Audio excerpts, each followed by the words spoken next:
ওই ফুলসিরাতের ময়দানে আমি অপরাধী হয়ে যদি উঠি রে মাওলা, পার হব কেমনে? চোখের পানিগুলো ছেড়ে ছেড়ে কাঁদবে। একজন যুবক আমাদের মহল্লার মধ্যে প্রবেশ করেছে। এই যুবকটা সারাদিন ভরে কান্নাকাটি করে, কানতে কানতে চোখের পানি পড়ে পড়ে গা হয়ে গেছে।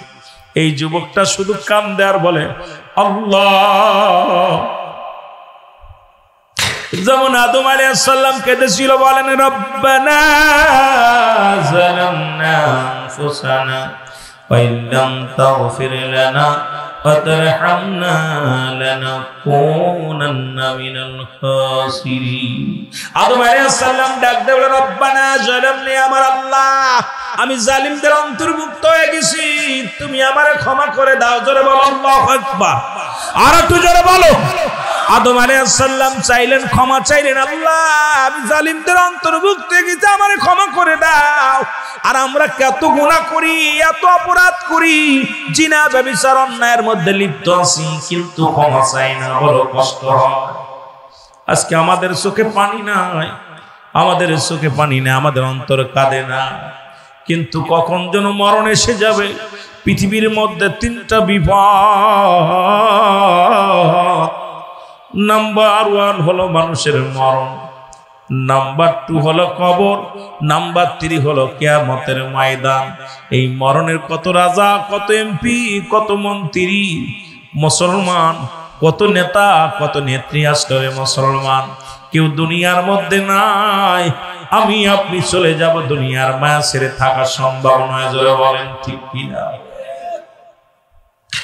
আল্লাহ নবীর প্রিয় সাহাবী ডাকতে বলে, এ রাখালেরা, ওই যুবকটাকে দেখতে কেমন? বলে লম্বা করে যুবকটা, একদম 20 বছর, 18-20 বছরের যুবক, কিন্তু কান্না করতে করতে কঙ্কাল হয়ে গেছে দেহখানা। শুধু কান্দার বলে আল্লাহ আমারে তুমি মাফ করে দাও, আমারে তুমি ক্ষমা করে দাও। চোখের পানিগুলো ফেলে ফেলে কান্দে।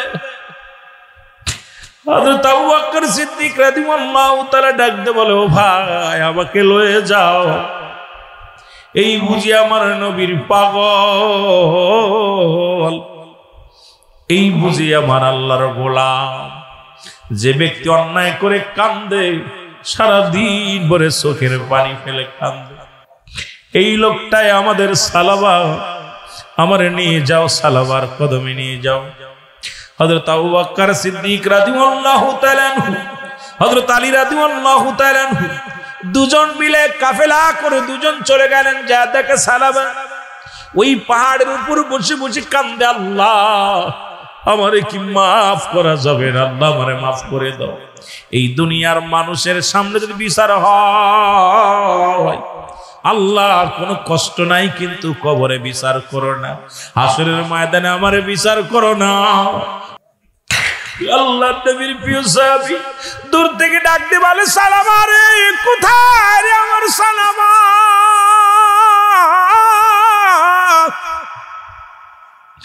সালামা যখন দেখতে পারলেন হযরত আবু বকর সিদ্দিক রাদিয়াল্লাহু তাআলা আনহু, হযরত আলী রাদিয়াল্লাহু তাআলা আনহু, দুজনকে দেখে সালাম দিলেন, আসসালামু আলাইকুম ভাই আলী, আসসালামু আলাইকুম ভাই আবু বকর। আগে বলো আমার নবীজি কি আমার বিষয় জেনে গেছে, আমার পাপের কথা জেনে গেছে? ওরে জিবরিল আমিন কে আমার নবীরে জানাইছে আমার নবী কি পাপের কথা জেনে গেছে? আরে আমি সালাবা কি আমার নবীর সামনে কেমনে মুখ দেখাবো? আমি সালাবা আমার রাসূলুল্লাহর সামনে আমি কেমনে যে দাঁড়াইব? আরে আমি ইসলামের মধ্যে কলঙ্কিত, আজকে বড় কষ্ট হয়। আমি কথাগুলো বলতেছি, আপনারা খেয়াল করবেন বাবারা আমার। আজকে চারিদিকে জিনা ব্যভিচার, চারিদিকে অন্যায় অপরাধ, জুলুম, আজকে বিচার নাই। আজকে সমাজের মধ্যে পাপ রাজ্যে ভরে গেছে। জাহিলা জামানা, অন্ধকার জামানা পড়েছি ইতিহাসে, আমরা এখন দেখতে পাই তার সেই তুর্য জগতে চলে গেছে। আজকে সমাজে এমন পাপ, এমন ব্যভিচার, এমন সুদ ঘুষ, জিনা ব্যভিচার অন্যায় শুরু হয়ে গেছে। আমরা যে ঈমান নিয়ে কবরে যেতে পারবো আমি ভয় পাই আল্লাহ রব্বুল আলামিন যদি আমাদেরকে ক্ষমা না করে জাহান্নাম ছাড়া কোনো গতি নাই। জোরে বলেন ঠিক কিনা? আজকে নদীতে যাওয়ার কায়দা নাই, নারীর যন্ত্রণায়, বাজারে যাওয়ার কায়দা নাই, নারীর যন্ত্রণায়। যদিও আমার মা বোনেরা শোনেন গো, আজকে সমাজের মধ্যে মা বোনেরা যদি জানতো বাংলাদেশের জাতীয় পাখি দোয়েল, ও যদি জানতো মর্যাদা, জীবনেও কোনোদিন ময়লার উপরে পড়তো না। আজকে আমার মা বোনেরা তাদের মর্যাদা জানে না। তারা যে নবীদের মা, তারা যে আলেমদের মা, তারা যে হাফেজ সাহেবের মা, কারি সাহেবের মা, ইমাম সাহেবের মা। আজকে মা গো, আজকে কেমনে তোমরা ঘর ছেড়ে দিয়া রাস্তায় নামলা? আজকে তোমরা ঘর দরজা ছেড়ে দিয়ে বাজার ধরলা। আরে কোন জামানা আইলাম? এই ভয়ঙ্কর জামানার মধ্যে আমরা বসত করি। জোরে বলেন ঠিক কিনা? সালাবা বলে আমি যে বেগানা নারী দেখেছিলাম, আমার কথা কি রাসূল জানতে পেরেছে? আমি যে অপরাধী গুনাহগার, ইসলামের বড় ক্ষতি করলাম। আজকে আমার দেশের উলামা ইকরাম যদি এইটা বুঝতো, আমার দেশের মুসলমান যদি এটা বুঝতো যে আমার জন্য ইসলামের ক্ষতি হচ্ছে, জীবনে অন্যায় করতো না। যদি মুসলমান জানতো আমার জন্য ইসলামের বড় ক্ষতি হচ্ছে, জীবনেও কোনোদিন অন্যায় কাজে পা বাড়াইতো না। যদি জানতো রে মুসলমান আমার জন্য কোরআনের অবমাননা হয়, জীবনেও কোনোদিন অন্যায় পথে পা বাড়াইতো না। আরে ঘুষ ছেড়ে তো সুদ খাইতো না, ঘুষ খাইতো না, জিনা করতো না, ব্যভিচার করতো না, জুলুম করতো না, অন্যায় করতো না। আজকে নামে মুসলমান, সাইনবোর্ড লাগানো মুসলমান। আজকে মুসলমান হইয়া সমাজ নষ্ট করি, জাতি নষ্ট করি, ইসলামটাকে শেষ করি। জোরে বলেন ঠিক কিনা? হযরত সালাবা রাদিয়াল্লাহু তাআলা উঠতে পারে না, আমার নবীর সাহাবী দুই হাত ধরে উঠাইয়া রে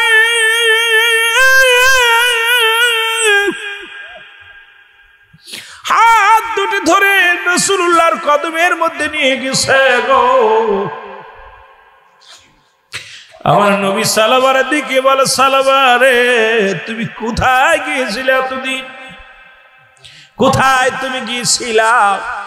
সালাবা বলে, ইয়া রাসূলুল্লাহ, ইয়া হাবিবাল্লাহ, নবী গো, নবী গো, আমি জানতে চাই আমার পাপের বিষয় আপনারা কি কিছু জানতে পেরেছেন? ইয়া রাসূলুল্লাহ, ইয়া হাবিবাল্লাহ। আমার নবী বলে, সালাবারে কি হয়েছে বলো? বলো হুজুর, আমি নামাজ শেষ করে যখন রাস্তা দিয়ে যাইতেছিলাম, জোহরের সালাত আদায় করে যখন আপনার পিছন দিকে নামাজ শেষ করে বাড়ির দিকে যাইতেছিলাম, যাবার পথে একটা বাড়ির পর দিয়ে যাইতেছিলাম, হঠাৎ ওই বাড়ির পর্দার কাপড় সরে যায়, ভিতরে এক মেয়ে ছেলে গোসল করতেছিল। খোদাকে কসম করে বলি আমি ইচ্ছাকৃত দেখি নাই নবী গো, ওই মেয়েটা গোসল করা অবস্থা আমি দেখে ফেলেছি। ইয়া রাসূলুল্লাহ, ইয়া হাবিবাল্লাহ, আমি পাপের ভয়েতে আমি সালাবা আপনার কদমের মধ্যে আসি না, ওই পাপের ভয়েতে আমি রব্বি কারিমের দরবারে কান্দি। আমার নবী কয়, সালাবারে না, তোমার বিষয় কিছু জিবরিল আমিন আমারে জানাই নাই, আল্লাহ রাব্বুল আলামিন জিবরিল মাধ্যমে আমারে কিছু জানাই নাই। আমার নবী বলে, সালাবারে তাও তুমি তওবা করে নাও। সালাবা তওবা করে আমার সাথে বলেন, আস্তাগফিরুল্লাহ রব্বি মিন কুল্লি যামবি ওয়া আতুবু ইলাইহি লা ইলাহা ইল্লাল্লাহু মুহাম্মাদুর রাসূলুল্লাহ। জোরে জোরে চিল্লা বলেন সাল্লাল্লাহু আলাইহি ওয়াসাল্লাম। আমার ভাইরা, আমার বন্ধুরা, রাসূলুল্লাহ সালাবারে তওবা পড়াইলেন, কালেমা পড়াইলেন, দোয়া করলেন। সালাবা হঠাৎ করে বলে, ইয়া রাসূলুল্লাহ, ইয়া হাবিবাল্লাহ, আমার কেন যেন পিছনের রগটা টেনে ধরে, যেমন পিপিলিকা। মালাকুল মউত পৃথিবীর মধ্যে আল্লামা মুফতি আমজাদ আলী সাহেব একটা কিতাব লিখলেন, কিতাবের নাম বাহারের শরিয়াত। এই কিতাবের মধ্যে উনি লিখতে যা বললেন, মানুষ যখন মৃত্যুবরণ করে 70টা তাজা উটের গায়ের চামড়া জবাই না করিয়া উল্টো দিকে টান দিয়া লবণ আর মরিচ লাগা দিলে যতটুক যন্ত্রণা হয় এর চাইতে 70 গুণ যন্ত্রণা হলো একটা সাধারণ মৃত্যু। এখন মরণকালে কত মানুষ পায়খানা করে দেয়, মরণের সময় কত মানুষ জিহ্বা বাইর হয়ে যায়, মরণের সময় কত মানুষ চোখ দুটি বড় বড় হয়ে যায়, মরণের সময় কত মানুষ প্রস্রাব পায়খানা পর্যন্ত করে দেয়। তাদের মরণটা কত কঠিন হয়। আমার বাবারা, এই মরণ থেকে পালানোর মতো কোনো পথ নাই, জোরে বলেন ঠিক কিনা? এই জন্য আমি প্রায়ই আলোচনার মধ্যে বলি, কার জন্য তুমি সুদ খাও, কার জন্য ঘুষ খাও, কার জন্য তুমি ব্যভিচার করো রে মন? এই ক্ষমতার জন্য কত লাখ জমিনের মধ্যে ফেলে দিলা, এই বাড়ি গাড়ি সম্পদের জন্য কতই না জুলুম করলাম। এই দুনিয়ার সম্পদ খাবে লোকে, তোমার দেহ খাবে পোকে, জোরে বলেন ঠিক কিনা? তোমার দেহ কানা খাবে পোকামাকড়ে, তোমার সম্পদ খাবে লোকজনে, খাবে বাগাবাগি করে নিবে। এই কার জন্য তুমি সম্পদ করেছো, কার জন্য বাড়ি করেছো, কার জন্য দুনিয়ার সম্পদ কামাইলা, কার জন্য দুনিয়ার মধ্যে টাকা বাড়ি করলাম, কার জন্য কার ময়ে পয়রা বিবিকে খুশি রাখার জন্য অফিসে বয়া সুদ খাইলাম, মুসলমান সন্তান আদিকে মানুষ করার জন্য ঘুষ নিলাম। আরে মুসলমান, আরে দুনিয়ার মধ্যে শুধু বর্তমান এমনই একটা জামানা আছে, এখন মসজিদের চাক নিতে গেলেও ঘুষ লাগে। এই যে 500 কয়টা ডিজিটাল মসজিদ হলো, এই মসজিদের ইমাম যখন নিয়োগ দেওয়া হলো, কত হাজার হাজার আলেমরা ও মুসলমান 50,000, 30,000, 40,000 টাকা নিয়ে, 10 লাখ, 5 লাখ টাকা নিয়ে যখন শুনতে পেরেছিল যে এই মসজিদগুলো সরকারি বেতন দেওয়া হবে, ভাতা দেওয়া হবে, আমার দেশে অসংখ্য ওলামায়ে এই টাকা বাণিজ্য করিয়াও ইমামতি নিছের মুসলমান। কোথায় কার পিছে দৌড়াইতেছি আমরা, কার পিছে দৌড়াইতেছি? চক্ষু দুইটা বন্ধ করে দেখেন, চারিদিক অন্ধকার। এই দুনিয়ার মোহে পড়ে গেছি সবাই, জোরে বলেন ঠিক কিনা? রাসূলুল্লাহর কদমে ডাক দিয়ে বলেন, নবী গো, ও মায়ার নবী। আমার মন বলে আমি আর বেশিক্ষণ দুনিয়ার মধ্যে থাকবো না। ইয়া রাসূলুল্লাহ, ইয়া হাবিবাল্লাহ, নবী গো, আমার পিছনের রগের গোড় দিয়া মনে হয় পিপিলিকার মতো কি যেন বেয়ে বেয়ে চলে। আমার রাসূল বলে, সালাবা রে, আর সময় বেশি নয়, তোমার পাশে আজরাইল আলাইহিস সালাম হাজির হয়ে গেছে। জোরে জোরে চিল্লায়া বলা যাবে না আল্লাহু আকবার। কথা বলতে বলতে রাসূলুল্লাহ কালেমা পড়াইলেন। সাহাবীদের সামনে হযরত সালাবার মৃত্যুবরণ হয়ে গেল। আল্লাহু আকবার। এত ভাবে এত পরিমাণ কেঁদেছিল পাপের ভয়, এত পরিমাণ কেঁদেছিল অন্যায় করার কারণে।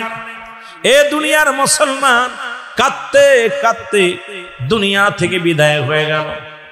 রাসূলুল্লাহ বলেন, সাহাবীরা রে, আমার সালাবারে গোসল করাও। গোসল করানো হলো, কাফনের কাপড় পরানো হলো, দাফন করাবে, রাসূলুল্লাহ ইমামতি করবে, আমার নবী নামাজ আদায় করবেন। মুসলমান গভীর মনোযোগ। হযরত আবু বকর সিদ্দিক রাদিয়াল্লাহু তাআলা সাহাবীদেরকে নিয়ে ওই সাহাবীর লাশখানা কাঁধে করে রওনা হয়ে গেলেন। রাসূলুল্লাহ পিছে পড়ে আসেন, নবীজিকে বলে, ইয়া রাসূলুল্লাহ, আপনি আসেন। আমার নবী কয়, সাহাবীরে আমি আইব কেমনে?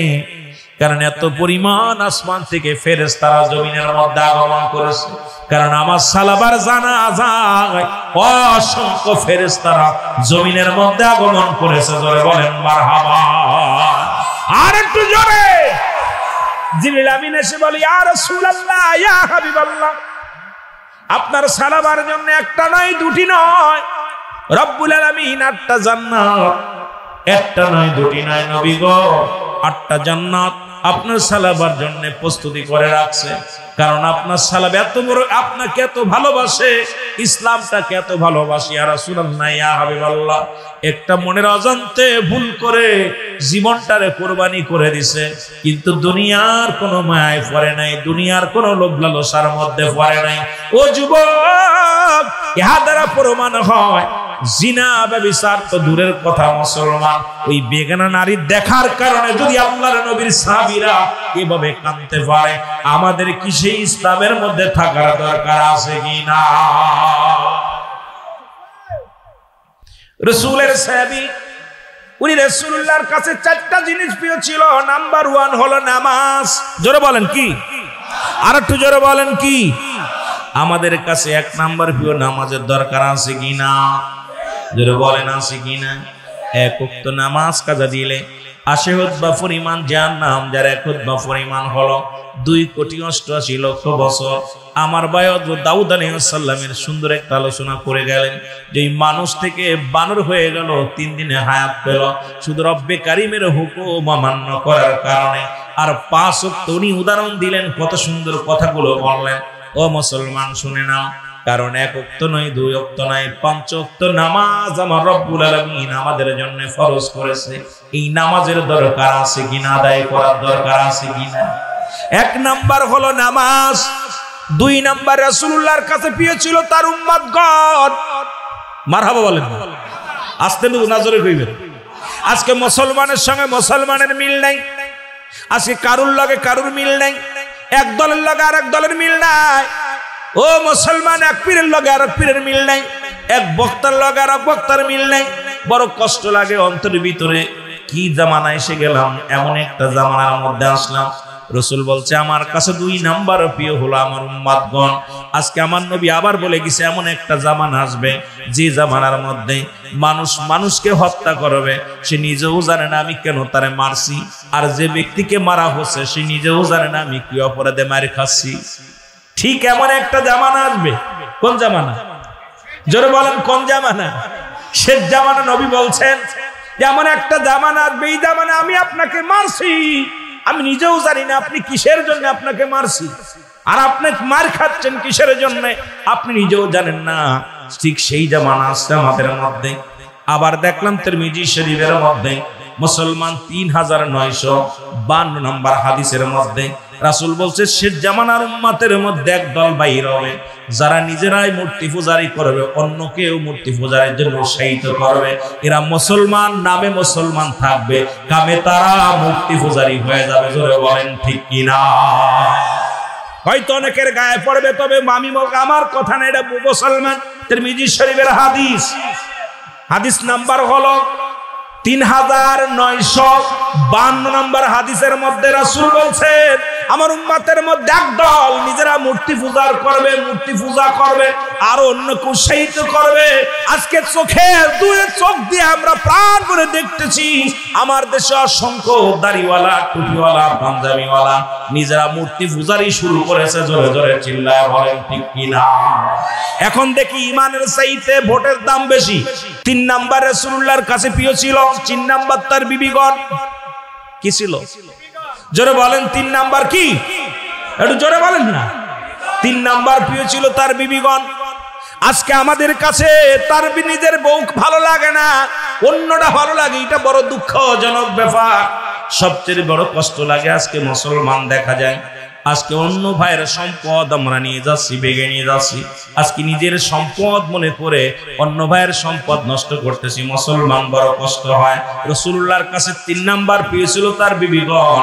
আমাদের কাছে আমি আপনাদের কাছে অনুরোধ করে যাব, আপনার বউটা কালো হোক, আপনার বউটা বের হোক, আপনার বউটা যেরকম হোক না কেন, আপনি আপনার বিবিকে ভালোবাসেন, অন্য বিবিকে নয়। জোরে বলেন ঠিক কিনা?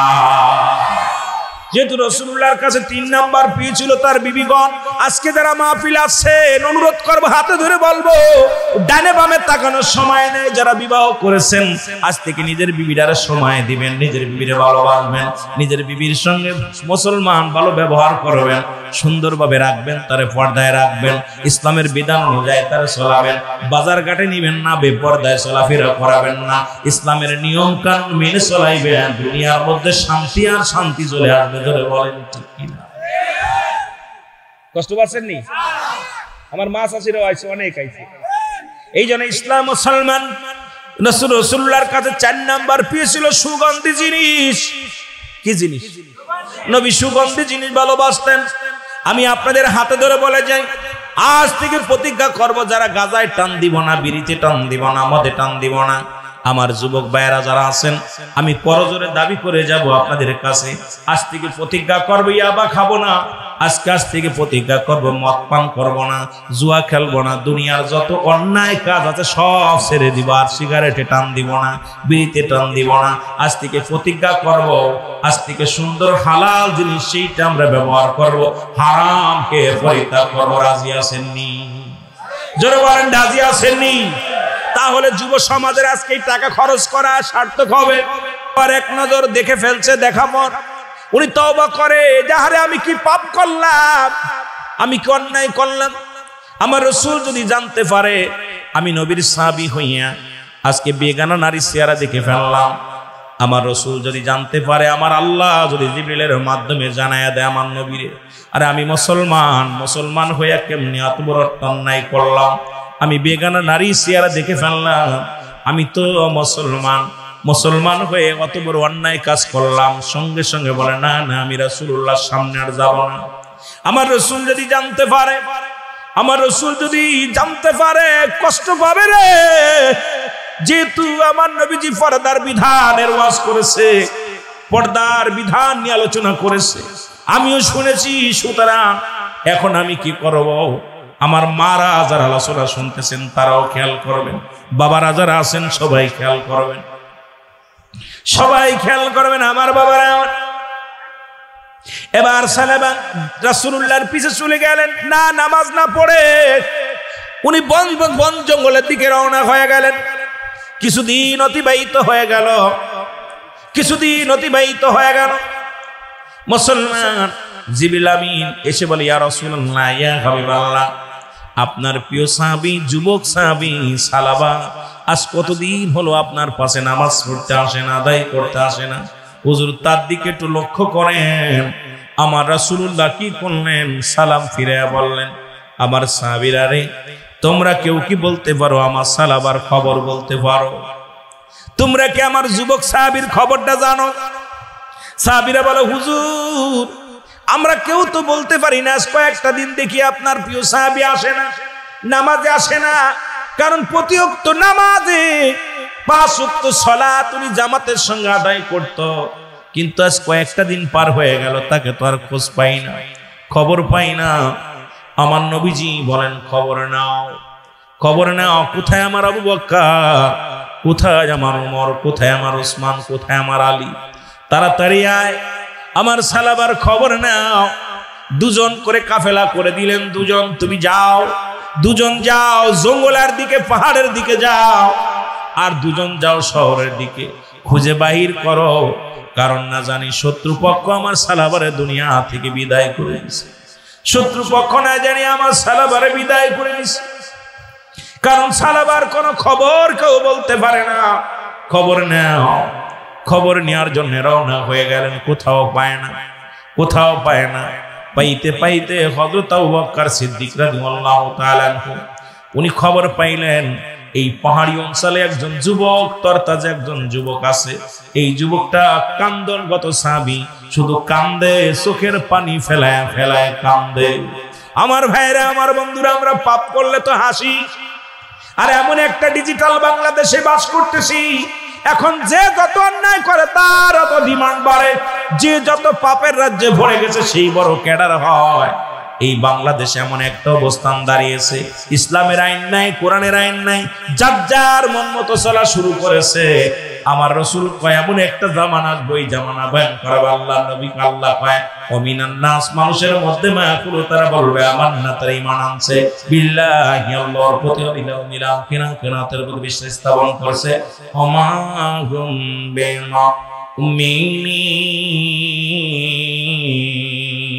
আল্লাহ বলে এমন একটা জামানা আসবে, আমার নবীজি বলে গেছে, নবীজিকে বলেছে, হাবিব আপনার কদমের মধ্যে একদল মানুষ যাবে, তারা ইমানদার বলে দাবি করবে, মুমিন বলে দাবি করবে।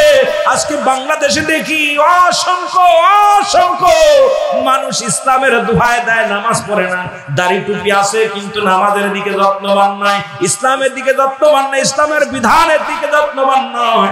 মুনাফিক তো আছে, তারা ধোঁকা দেয়। রাসূলুল্লাহর কাছে যেমন যাইতো, অসংখ্য মুনাফিকেরা যাইতো রাসূলুল্লাহর কাছে, আর তারা রাসূলকে বলতো আমরা আপনার দলের লোক, আমরা তো মুমিন, আমরা মুত্তাকিন। আল্লাহ বলে না না, ওদের জন্য রেখে দিলাম দতনিল কাফিরিন, ওই কাফের বেঈমান মুনাফিকদের জন্য আমি আল্লাহ প্রস্তুতি করে রাখলাম ৭ জাহান্নাম।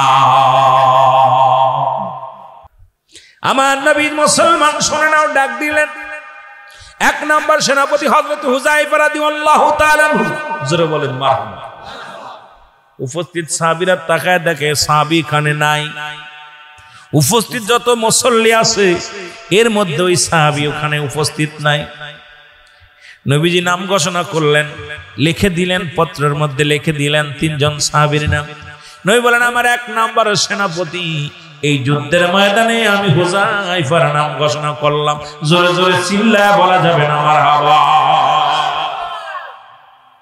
রাসূলুল্লাহ নাম ঘোষণা করেছে। সাহাবীরা বলে ইয়া রাসূলুল্লাহ, ইয়া হাবিবাল্লাহ, হুযায়ফা তো আসে নাই, উনি তো আজকে বিয়ে করতে গেছে। কি করতে গেছে? জোরে বলেন, কি করতে গেছে?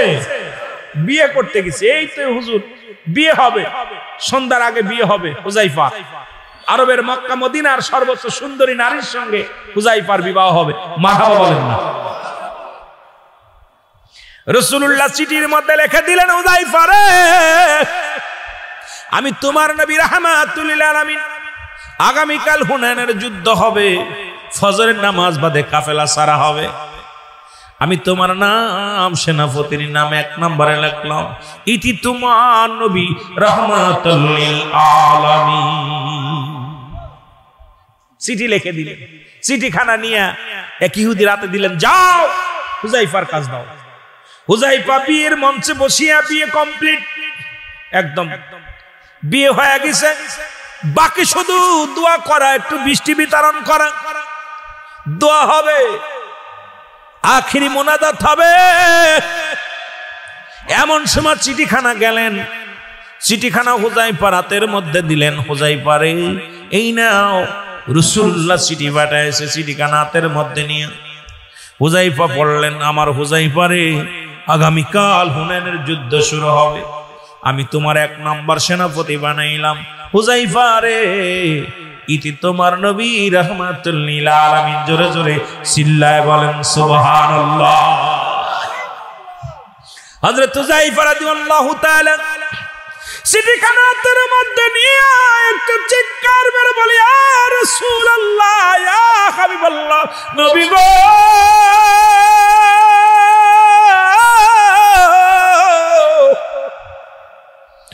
ইসলামের জন্য বাতিলদের সঙ্গে মোকাবেলা হবে গো নবী,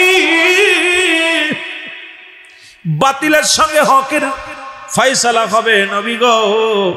আপনি আমার নামটা সেনাপতির নাম ১ নম্বরে দিয়েছেন, আমি আসি বিবাহ বন্ধনে আবদ্ধ হয়ে আসি, ইয়া রাসূলুল্লাহ, ইয়া হাবিবাল্লাহ বলে চিঠির মধ্যে একটা সুমা দিয়া চোখের পানিগুলো দর দর করে ছেড়ে দিয়া উঠে দাঁড়াইলেন। সবাইকে ডাক দিয়ে বলেন, উপস্থিত ভাইয়েরা সবাই শোনো, আমি রওনা হয়ে গেলাম, আমি আর ১টা মিনিট দাঁড়ানোর সময় নাই। নবীর সাহাবীরা তোমরা শুনে রাখো, আমার মেহমানেরা শুনে রাখো। হুযায়ফার শ্বশুর ডাক দিয়ে বলে, বাবা এইমাত্র বিবাহ হলো, তুমিও তোমার বিবিরে দেখো নাই, বিবিও তোমারে দেখে নাই, বিবিও তোমারে দেখে নাই, তুমিও বিবিরে দেখো নাই। মক্কা মদিনার সুন্দরী নারী, তাকে তুমি বিয়ে করেছো বাবা। একটু কথা শোনো, একটু পরেই দোয়া হবে বাবা, দোয়াটা করার পর কিছু মাতাবারক আছে, কিছু খুরমা দিব, খাওয়া দাওয়া করে বউ নিয়ে বাড়ি যাবা, তারপরে তুমি যেখানে যাও। কয় না না, আর আমার 1টা মিনিট সময় দেওয়া সম্ভব নয়, কারণ দয়াল নবী রাসূল আকরাম সাল্লাল্লাহু আলাইহি ওয়াসাল্লাম আমার সেনাপতি ১ নম্বর সেনাপতি নাম ঘোষণা করেছে। এই পৃথিবীর কোন মায়া আমার ঠেকাইতে পারবে না, আমার নবীর কদমে আমি যাব। জোরে জোরে বলেন মারহাবা। ইসলামকে সাহাবীরা কত ভালোবাসছে, ইসলামটাকে রাসূলকে কত ভালোবাসছে সাহাবীরা। বাতিলের সঙ্গে যুদ্ধ হবে, হকের যুদ্ধ হবে। আর এই হুনাইনের যুদ্ধে আমি রাসূলুল্লাহ আমার নাম 1 নম্বর সেনাপতি বানিয়েছে, আমি বিয়ের মঞ্চে থাকবো না। রওনা দিছে, পিছন থেকে ডাক দেয় আত্মীয় স্বজন, হুযায়ফা রে এক নজর দেখে যাও, এক নজর দেখে যাও, সুন্দরী বিবিকে তুমি এক নজর দেখে যাও। হুযায়ফা কয় না, সম্ভব নয়, কারণ আমি আমার জানের চাইতে আমার নবীরে ভালোবাসি, আমি ইসলামটাকে ভালোবাসি, কারণ বাতিলের সঙ্গে হকের বিচার হবে। আর ওই ময়দানের আমি নেতৃত্ব দিব। আমি হুযায়ফা, এই পৃথিবীর কোনো মায়া, পৃথিবীর কোনো ভালোবাসা আমারে ঠেকাইতে পারবে না। আমি যাব রাসূলুল্লাহর কদমের মধ্যে, কারণ আমি জানি আমার পরে আরো 2 জন সাহাবী আছে, সেনাপতি আছে। তার মানে আমার আর বুঝতে বাকি নাই, ওই হুনাইনের যুদ্ধে প্রথম শহীদ হব আমি। যুবক, নতুন বউ ঠেকাতে পারেন ইসলামের জন্য, ইসলামটাকে কত ভালোবাসছে আমার ভাইয়েরা, আমার বন্ধুরা। উনি চলে আসলেন রাসূলুল্লাহর কাছে। রাসূল আমার নবী ডাক দিয়ে বলে, হুযায়ফা রে তুমি কি পত্র পেয়েছ? বলি ইয়া রাসূলুল্লাহ, ইয়া হাবিবাল্লাহ আমি পেয়েছি। বলে হুযায়ফা রে সকাল ফজরের নামাজ হবে, নামাজের পরে আমি তোমাদেরকে নিয়ে একটু তালিম দিব, এর পরে যুদ্ধের ময়দানে রওনা দিবা। আমি তোমার নাম 1 নম্বরের সেনাপতি, তোমার নামটা দিয়েছি রে হুযায়ফা।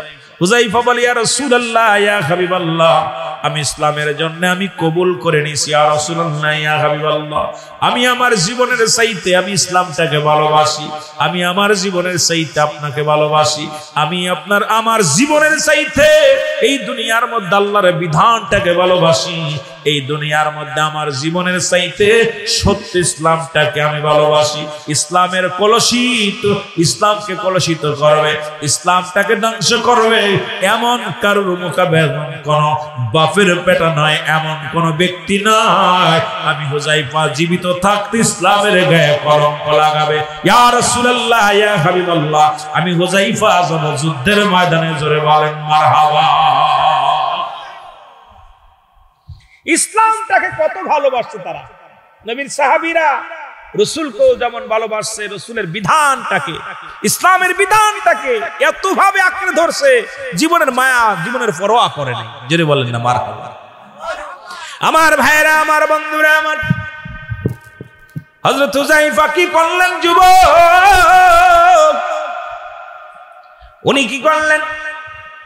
আজান হয়ে গেল, মসজিদে আজান হলো, হযরতে বেলাল রাদিয়াল্লাহু তাআলা আনহু আজান দিলেন, আর আমার নবী ইমামতি হলেন। আরে আলেমরা, আমার দেশে এমন নেতা আছে রে, চেয়ারম্যান আছে সূরা ফাতিহা পারে না, আমার দেশে এমপি আছে সূরা ফাতিহা জানে না। আরে মারা গেলে জানাজা তো পড়াইবে মহল্লার ইমাম, মারা গেলে ইমাম হবে মুসলমান ওই মাতবার, মারা গেলে আপনার জানাজা পড়াইবো ইমাম গ্রামের মেম্বার, চেয়ারম্যান। আজকে আমার দেশের এত বড় নেতা, যে সমস্ত নেতা নেত্রী আছে, মুসলমান শুনে নাও, কিবলা কোনটা, শরীয়তের বিধান মানে না, ইসলাম ইমান ইহসান বোঝে না, শরীয়ত তরিকত হাকিকত বোঝে না, মারিফত বোঝে না, শুধু পেট নীতি আর রাজনীতি ছাড়া আর কিছু তাদের মধ্যে নাই। জোরে বলেন ঠিক কিনা? আমাদের দেশে কয়জন এমপি আছে আপনার জানাজা পড়াইতে পারে? কয়জন মন্ত্রী আছে? আজকে কয়জন মেম্বার আছে? কয়জন চেয়ারম্যান আছে? আর ভাইয়ের চরিত্র ফুলের মতো পবিত্র, কথা বুঝে তো এত পবিত্র হয়েছে, নামাজে পড়েন এক ওয়াক্ত। জোরে বলেন ঠিক কিনা? দাঁড়াইয়া প্রস্রাব করে, আর এমন ইংলিশ প্যান্ট পরে যা মোটামুটি দাঁড়ানো ছাড়া বসা সম্ভব না। কথা বলেন ঠিক কিনা? আছে না বাবা? হিসাব দিতে হবে আল্লাহর দরবারে। আরে মানুষ শুধু বেহুশ দুনিয়ার পিছে, কি জবাব দিবি রে তুই আল্লাহর কাছে? বলেন কি জবাব দিবি রে তুই আল্লাহ? গজল গাইতে গেলে দেরি হয়ে যাবে, সময় পাবো না। জোরে ওরে মানুষ শুধু বেহুশ, ওরে মানুষ দুনিয়ার পিছে, কি জবাব দিবি রে তুই আল্লাহর কাছে? বলেন কি জবাব দিবি রে তুই আল্লাহ? নিঃশ্বাসের তো বিশ্বাস নাই, কখন যেন চিঠি আইসা যায়, থাকিবি চিরতরে গহীন কবরে, হায় হায় থাকিবি চিরতরে গহীন কবরে, কি জবাব দিবি রে তুই আল্লাহর কাছে বল, কি জবাব দিবি রে তুই আল্লাহ। কুল্লু মান আলাইহা সব শেষ করে দিবে কে? যারা বলেন কে? আল্লাহ কয় বান্দার এই জমিনটা আমি রাখবো না, পরের জমিন ফাঁকি দিতেছস, এতিমের মাল ভক্ষণ করিস, সম্পদের পাহাড় গড়িস, বাড়ি করছস, গাড়ি করছস, সম্পদের পাহাড় করছস। আল্লাহ কয় বান্দারে এই জমিনটা আমি রাখবো না, জমিনটা আমি চূর্ণ বিচ্ছিন্ন করে দিব, জমিনের মাটিগুলো পোড়ায়া তামা বানায়া দিব, জমিনের পানিগুলো পোড়ায়া মিশাই বানায়া দিব। যেদিন কিচ্ছু বলতে কিচ্ছু থাকবে না, সেদিন থাকবো শুধু আমি আল্লাহ। জোরে জোরে চিল্লায়া বলা যাবে না আল্লাহু আকবার। আরে মানুষ শুধু বেহুশ দুনিয়ার পিছে, কি জবাব দিবি রে তুই আল্লাহর কাছে বলেন, কি জবাব দিবি রে? আরো জোরে বলেন, কি জবাব দিবি রে তুই?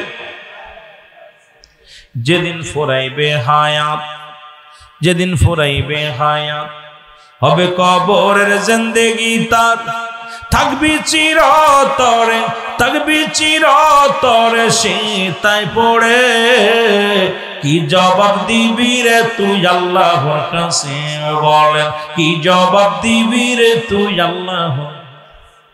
পায়া সুন্দরী নারী করতস বাহাদুরি, করতস বাহাদুরি, পায়া সুন্দরী নারী, দালান কোঠা বাড়ি গাড়ি, পায়া সুন্দরী নারী করতস বাহাদুরি, আল্লাহর জমিনে তোমরা করতছ বাহাদুরি, আল্লাহর জমিনে, কি জবাব দিবি রে তুই আল্লাহর কাছে বলেন, কি জবাব দিবি রে তুই আল্লাহ? আরে মানুষ শুধু বেহুশ, আরে মানুষ শুধু বেহুশ দুনিয়ার পিছে, কি জবাব দিবি রে তুই আল্লাহর কাছে বলেন, কি জবাব দিবি রে তুই? হায় হায়, জমিনটা যার, সবকিছু আমিও তার। আমার ভাইয়েরা, আমার বন্ধুরা, আমার গভীর মনোযোগ আলোচনা শোনো। আল্লাহ নবী ডাক দিয়ে বলেন, হুযায়ফা রে তুমি ইসলামটাকে এত ভালোবাসো, আমি নবীর এত ভালোবাসো, বলি ইয়া রাসূলুল্লাহ, ইয়া হাবিবাল্লাহ, আমার জীবনের চাইতে আপনাকে ভালোবাসি, আমার জানমালের চাইতে আপনারে বেশি ভালোবাসি, ইসলামটাকে ভালোবাসি। এই জন্য আমি আপনার কদমের মধ্যে আসছি। আজান হয়ে গেল, নামাজের ইমামতি আমার নবীজি করলেন, মারহাবা বলেন না আর একটু জোরে। আর আমার দেশের নেতা, যিনি নবীদের নবী, উনি হলো ইমাম। সাহাবীরা পিছনে দাঁড়ায়, নবীজি ইমামতি করে। এই রকম ইমামের দরকার আছে কিনা? আর জোরে বলেন, আছে কিনা? আমার বাবারা, আমার নামাজ শেষ হলো, রাসূলুল্লাহ সাহাবীদেরকে নিয়ে একটু বসলেন। একটা চিঠি আসলেন, পরপর তিনটা চিঠি আসলেন। প্রথম চিঠি আসলেন, চিঠির মধ্যে লেখা, হুযায়ফা রে আমি তোমার সুন্দরী বিবি, গত কয়েক ঘন্টা হয়ে গেল বিবাহ হলো, তুমি আমারে দেখো নাই, আমিও তোমারে দেখি নাই।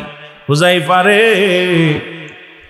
একটিবার আমি তোমারে দেখতে চাই, কারণ আমি জানি আমার রাসূল 3 জন সেনাপতির নাম ঘোষণা করেছে, তার মধ্যে তুমি 1 নম্বরের স্বামী। আমার মন বলে আর দুনিয়ার মধ্যে আর দেখা হবে না তোমার সাথে, কারণ তুমি শাহাদাতের পেয়ালা পান করবা। একটিবার দেখতে চাই, কারণ কিয়ামতের ময়দানে যাতে আপনাকে আমি চিনে উঠতে পারি রে স্বামী। জোরে জোরে চিল্লায়া বলা যাবে না মারহাবা। সিটির মধ্যে আস্তে আস্তে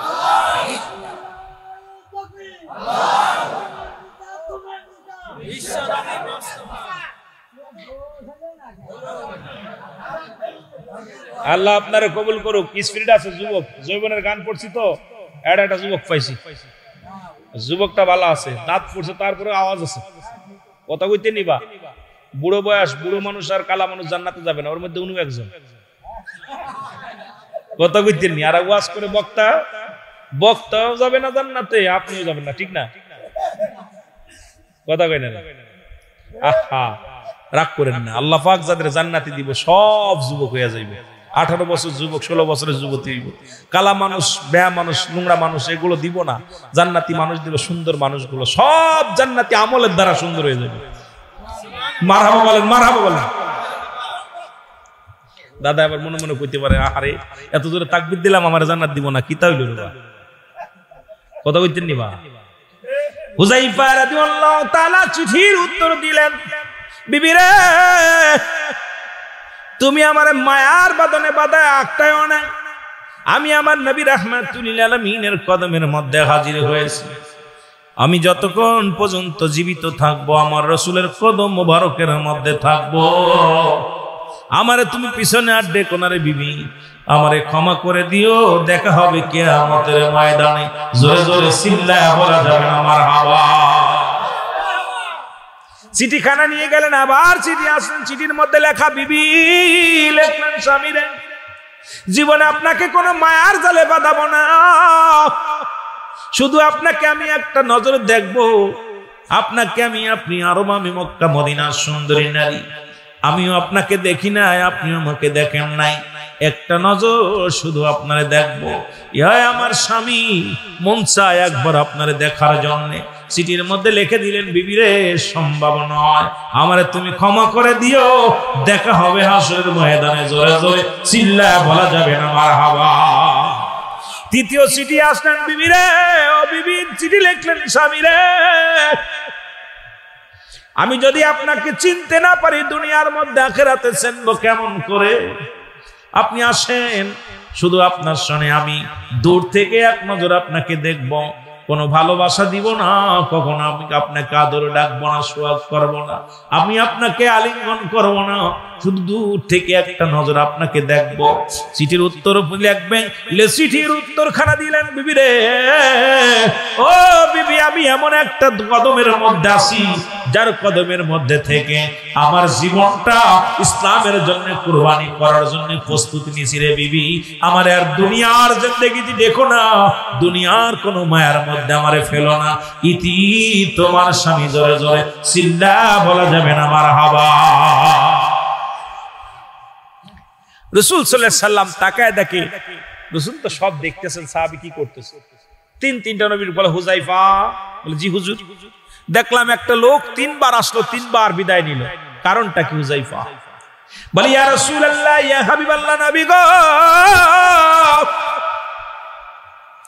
আমি গত এই কয়েক ঘন্টা আগে বিয়ে করেছি মাগরিবের আগে আমাদের বিয়ে হয়েছে আমি নতুন বিবি বিবাহ করেছি ইয়া রাসূলুল্লাহ ইয়া হাবিবাল্লাহ আমার বিবি আমার দেখার জন্য আকুল হয়ে আছে নবী গো আমার বিবি আমারে চিঠি লেখছে নবী দেখার জন্য আমার নবী বলে হুযায়ফা রে তিনবার লোকটারে ফিরাইয়া দিলাম বলি ইয়া রাসূলুল্লাহ ইয়া হাবিবাল্লাহ তিনবার চিঠি আসলো আমাকে দেখার জন্য বিবি বড় আকুল হয়ে তাকিয়ে আছে বলে হুযায়ফা রে যাও আমি নবী তোমারে ছুটি দিলাম হুযায়ফা ছুটি পাইলেন রাসূলুল্লাহর কদম থেকে রওনা হয়ে গেলেন বিবির কাছে বিবি দূর থেকে সালাম দিলেন সালাম বিনিময় করে ঘরে প্রবেশ করলেন ডাক দিয়ে বলে বিবি 1 ঘন্টার জন্য আমি ছুটি পেয়েছি রে বিবি তুমি আমার দূর থেকে দেখো আমিও তোমারে দেখি বিবি বলে স্বামী রে আমিও তো সময় আমি আপনার নেব না আমি সামান্য সময় আপনার কাছ থেকে নিব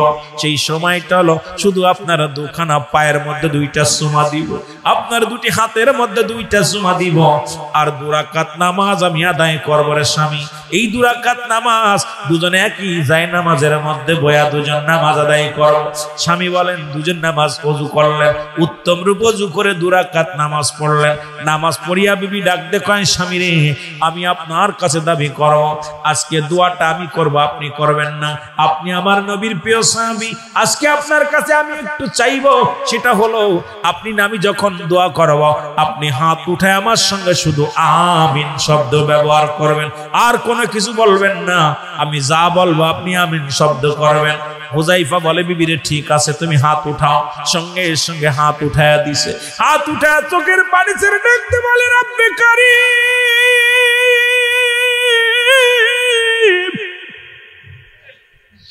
আমি জানি আমার স্বামী 1 নম্বর সেনাপতি।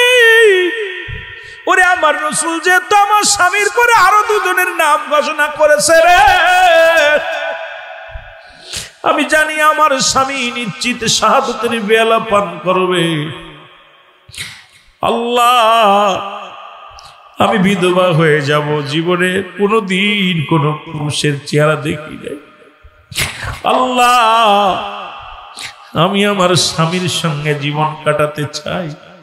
আপনার কাছে প্রার্থনা করি, আল্লাহ আপনি আমার স্বামীকে, আমি জানি এই মুহূর্তে দোয়া করলে আপনি বিফলে দেবেন না গো রব্বে কারীম, আপনি আমার স্বামীকে গাজী বানাইয়া আমার বুকে ফিরাইয়া দিবেন। জোরে জোরে চিল্লায়া বলা যাবে না আল্লাহু আকবার। সঙ্গে সঙ্গে স্বামী হাতটা ছেড়ে দিছে। হযরত হুযায়ফা হাতটা ছেড়ে দিছে। বলে, স্বামীরা আপনি কি করলেন? হাতটা ছেড়ে দিলেন কেন? হুযায়ফা বলে, বিবি রে, আরে আমার নবী আমার লিখে দিছে শাহাদাতের পেয়ালা পান করব। আরে 1 নম্বর সেনাপতি আমি, তুমি আমারে ফিরাইতে চাও, কারণ আমি ইসলামকে এত ভালোবাসি রে বিবি। দুনিয়ার মধ্যে আমার জীবনের চাইতে অধিক ভালোবাসি ইসলামটাকে। আমি আমার জীবনের চাইতে অধিক ভালোবাসি আমার নবীরে, অধিক পরিমাণ ভালোবাসি আমার কোরআনকে। সুতরাং তুমি আমার প্রেমে ফাঁসাইতে চাও? না না বিবি, হবে না। সঙ্গে সঙ্গে উঠে তো শুরু করছে। হুযায়ফা রাদিয়াল্লাহু তাআলা যখন রওনা দিয়ে গেলেন, এ মুসলমান রাসূলুল্লাহ সাহাবীদেরকে নিয়ে রওনা দিতে বললেন হুনাইনের যুদ্ধে। হুনাইনের যুদ্ধ শুরু হয়ে গেল, আর নবীর প্রিয় সাহাবী হযরত হুযায়ফা প্রথম শাহাদাতের পেয়ালা পান করছে। জোরে জোরে চিল্লায়া বলা যাবে আল্লাহু আকবার। এটার নাম হলো ইসলাম, এটার নাম হলো প্রেম, এটার নাম বলে ইসলাম। নির্ঘাত জানে যে শাহাদাতের পেয়ালা পান করব, নিশ্চিত জানে আমি মারা যাব, তারপরও পিছন দিকে টান দেন নাই, তারপরে পিছনের দিকে ফিরে তাকান নাই। নতুন বিবি তারে ফিরাইতে পারে না। আজকে আমাদের বিবি যদি ছেলে পিছন থেকে ডাক দেয়, আজকে যাব না, বউ যদি আজকে যাইও না, যাব না।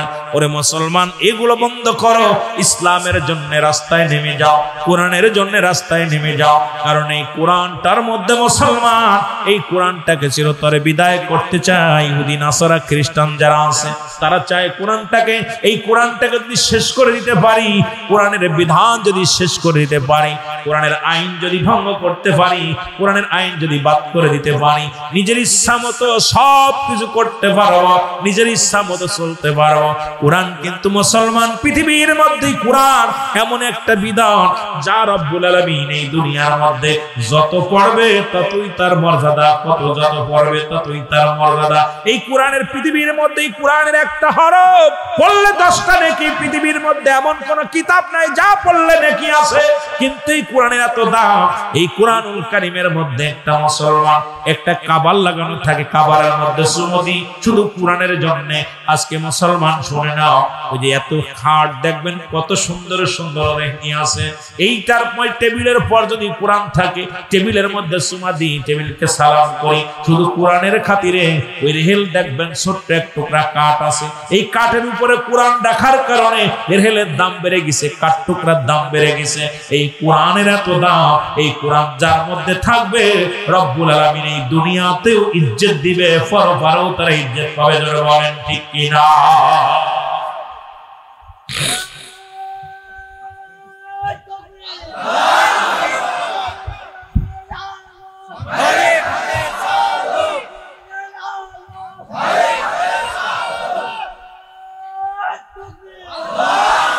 কি করতে হবে?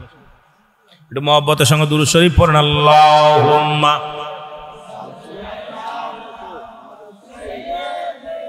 কি করবেন? কি করবেন?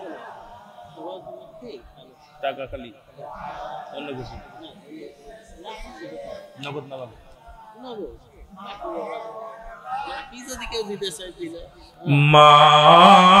মাদাল্লাহুম্মা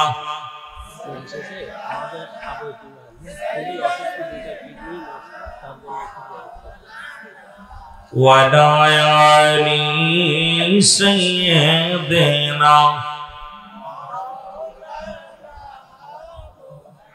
আমি এই জন্য বলি মুসলমান শোনে নাও, আজকে আমাদেরকে ভুল পথে পরিচালনা করে এর একটাই পিছনে একটাই কারণ হলো, কারণ মুমিন মুত্তাকিনদের জন্য আমার আল্লাহ রাব্বুল আলামিন প্রস্তুতি রাখছে। আগে বললাম আমার আল্লাহ বলেন বিসমিল্লাহির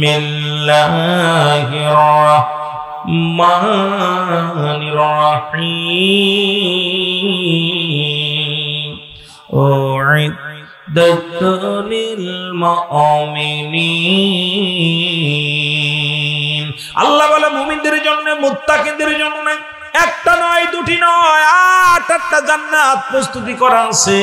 সুতরাং জান্নাতি মানব যারা এই দুনিয়ার মধ্যে যারা মুমিন হয়ে যায়, যারা মুত্তাকিন হয়ে যায়, যারা আল্লাহমুখী হয়ে যায়, রাসূল প্রেমিক হয়ে যায়, চিন্তার কোনো কারণ নাই, ভয়ের কোনো কারণ নাই।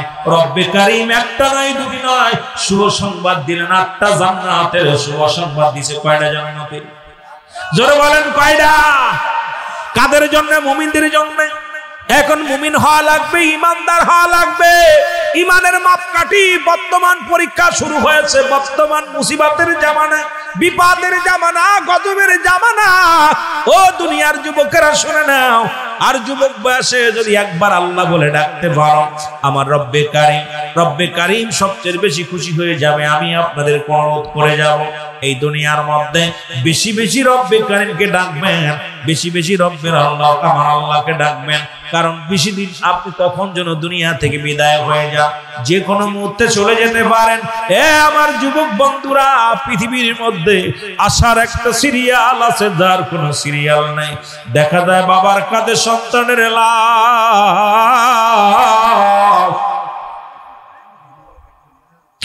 সন্তানের কাঁধে বাবার লাশ, বাবার কাঁধে সন্তানের লাশ, দাদার কাঁধে নাতির লাশ, নাতির কাঁধে দাদার লাশ। ওই লাশ ভাই গাড়ি কখন যেন চলে আসবে, কখন যেন আমি আপনি ধরা পড়ে যাব। 80 বছরে মৃত্যুবরণ করব, 40 বছরে মৃত্যুবরণ করব, এমন কোন গ্যারান্টি দিতে পারবো না। যে কোনো মুহূর্তে মালাকুল মউত চলে আসতে পারে। আমি আপনাদেরকে করজোরে একটা দাবি করে যাব, সময় ও যুবক যতটুকু সময় দুনিয়ার মধ্যে হায়াতের মধ্যে থাকে আমার রব্বে কারীমের দরবারে চোখের পানি ছেড়ে ছেড়ে কাঁদবেন, 5 ওয়াক্ত সালাত আদায় করবেন। মুসলমান শোনো, নবী বললেন ও যুবক, ওই যে আমি যেদিকে প্রথম গিয়েছিলাম, মুসলমান শোনে নাও, রাসূলুল্লাহ সালাত সালাত নামাজ, নামাজের বিষয় বলতে যার একটু কথা আমার মনে পড়ে গেল। নবীজি বললেন তোমরা যদি কোনো ব্যক্তি 5 ওয়াক্ত সালাত 5 ওয়াক্ত নামাজ আদায় করতে পারো, আমি নবী ওয়াদা করলাম আমি তার হাত ধরে জান্নাতে নিয়ে যাব। জোরে বলেন মারহাবা। এখন নবীর সঙ্গে জান্নাতে যেতে চান কে কে? একটু হাত তোলেন। জান্নাতে যেতে চান? রাসূলুল্লাহর সঙ্গে জান্নাতে যেতে চান? তাহলে পরে আমরা 5 ওয়াক্ত নামাজ আদায় করতে চাই কি চাই না?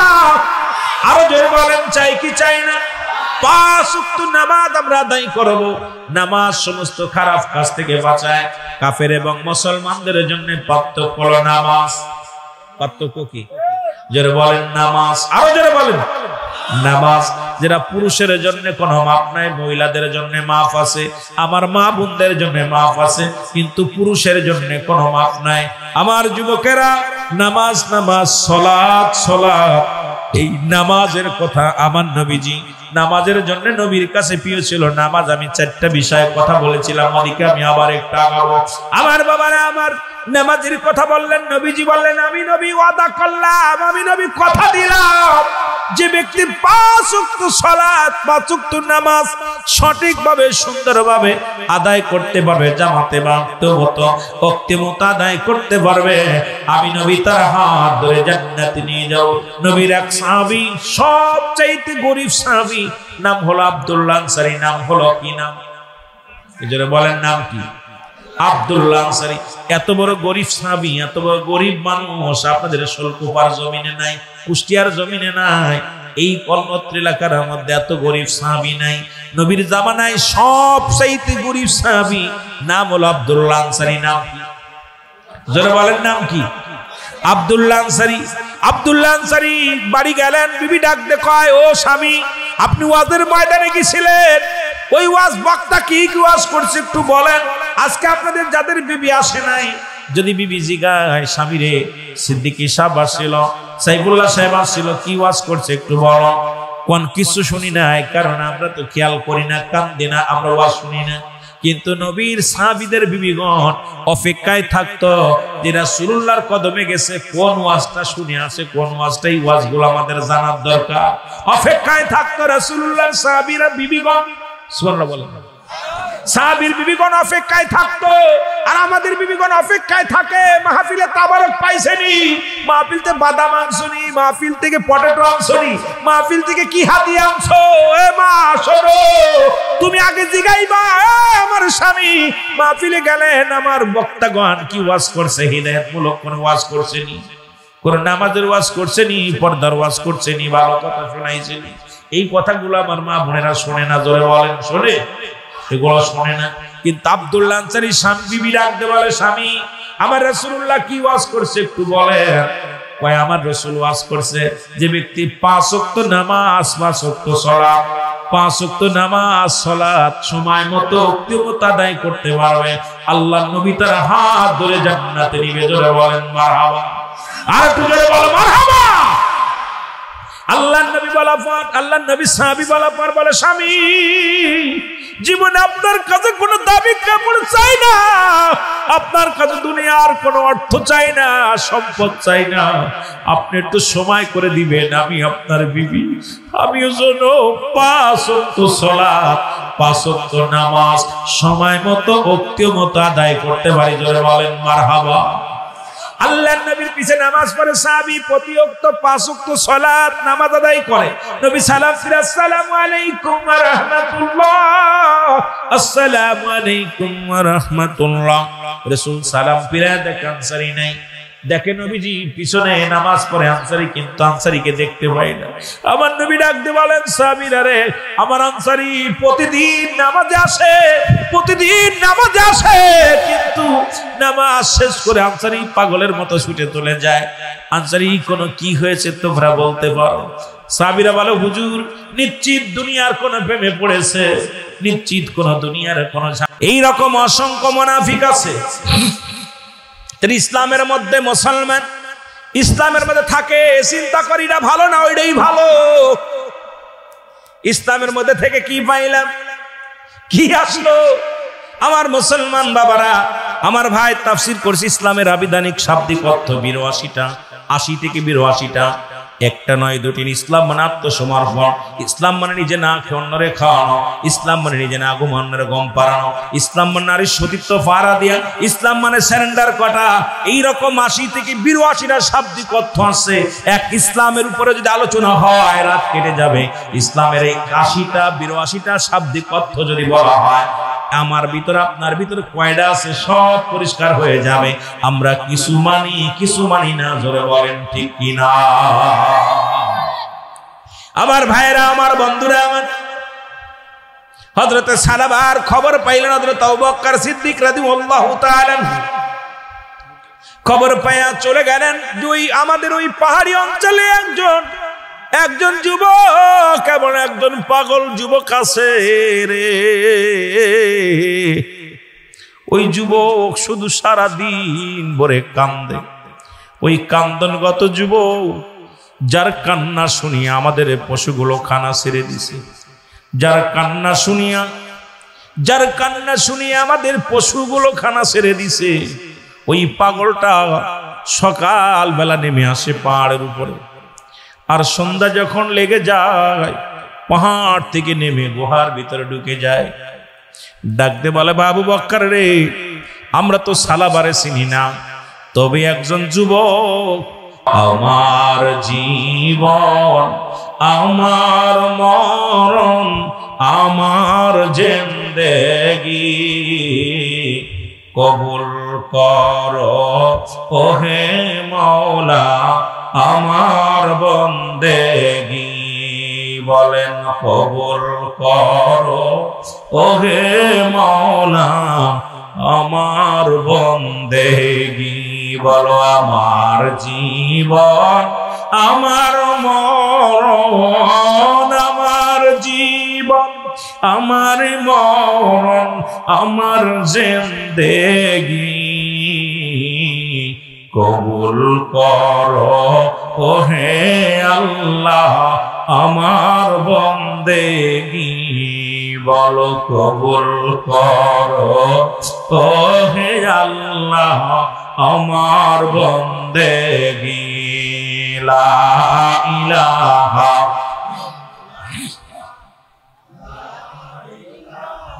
আপনারা সবাই একটু আগে আগে বসেন, আমার মা বোনেরাও আগে আগে বসেন। মা বোনদের ওখানে জায়গা হচ্ছে না প্যান্ডেলে, দয়া করে আপনারা একটু আগে বসেন, বাবার একটু আগে বসেন। লা ইলাহা এ দুনিয়ার মুসলমান